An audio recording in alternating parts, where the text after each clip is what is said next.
is Joshua D. Faulkner. I hope you're having a wonderful day. Today we're going to be covering my top 10 favorite movies of 2021. This isn't a right list, but I'd love to hear your list down in comments below. What are your favorite movies of the year, and maybe even some least favorites and honorable mentions?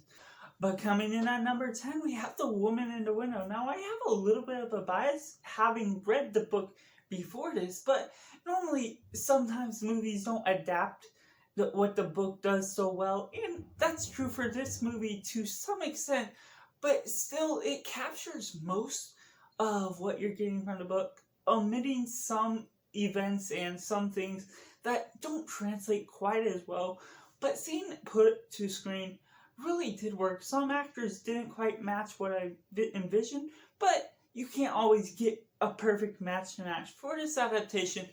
But it was one of my favorite books that actually got me back into reading last year. And so when the movie came out, I just loved seeing it on the screen as well. Coming in at number 9, we have The Green Knight. Now, this is a really slow melodrama from A24. They always release these movies that you either love or hate.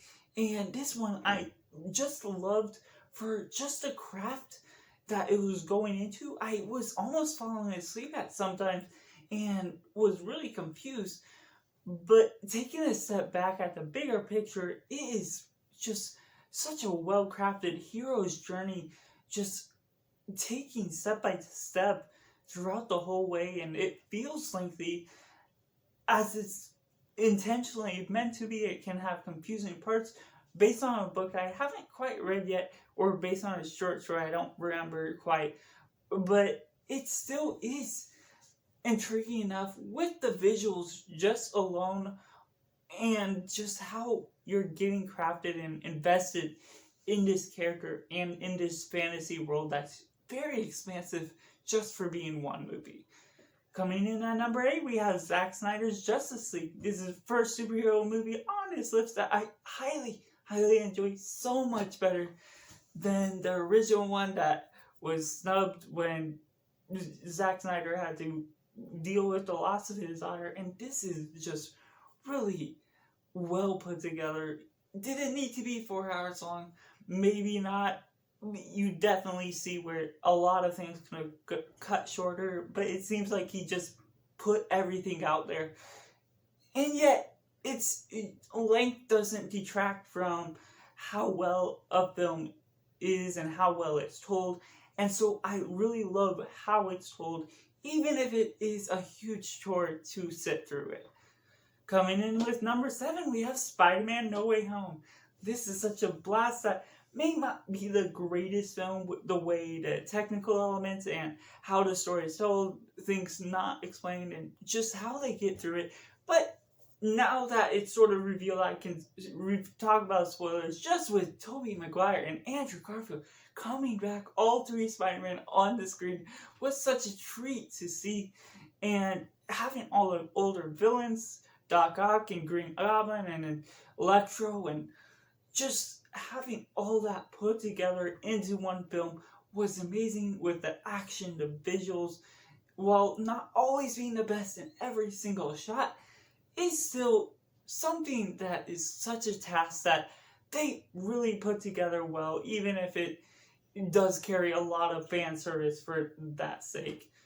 But coming in at number 6, we have The Suicide Squad. James Gunn having full freedom to do whatever he wants, and it really shows the brutality, and the rated R aspect of this film is really coming out in seeing what he's passionate about, what he wants to portray through that father's type of story, and the characters you have not seen before put into action, put onto the screen, is something really huge. And just that first half hour and a twist that is it's just so incredible what they do, like the totally unexpected, bringing it into the main story. And then Harley Quinn, Margot Robbie as Harley Quinn, is just a masterpiece and born for that role. But altogether, I highly enjoyed all the chemistry between each and every character involved. Going into my honorable mentions, again, we have Raya and the Last Dragon. This was another great Disney movie that just had a lot of heart. I didn't expect to enjoy the roles of Sisu the Dragon and Raya so much, but when put into the story, I did have a good surprise when coming out, just enjoying a lot of different moments here and there. And coming in, another honorable mention is Eternals. This is a highly well put together Marvel movie that was good for what it was. It's high up there, and just really loving it, the objective essence of building this sci-fi world, but it does have that slowly detracting. I need to rewatch it again. Maybe I get a better concept of what it's going. And of course, make sure to comment down below your top 10 favorite movies of 2021. But coming in with my top 5, we have A Quiet Place Part 2. Now this, just like the first one, it's pretty equal. I honestly go back and forth, which I still like better.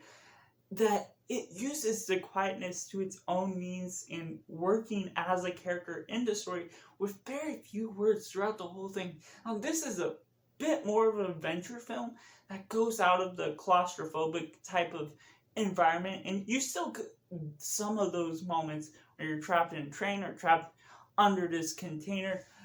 You still get some of that, but it's still going out into a different environment, more expansive, which can be fun for the world building, not feeling stuck in the same place and feeling like you're watching a movie all the time. So I do give it props for that. I might have to favor the first one a little bit more, but all in all, this is just a highly well-crafted movie that's great visuals and the silence that works for its own means.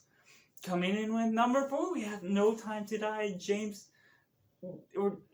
Bond's film that I just got into some of the newer Daniel Craig's movie before watching this film, and it was a huge surprise just watching just the action, probably the most emotional of the James Bond films that I've seen so far.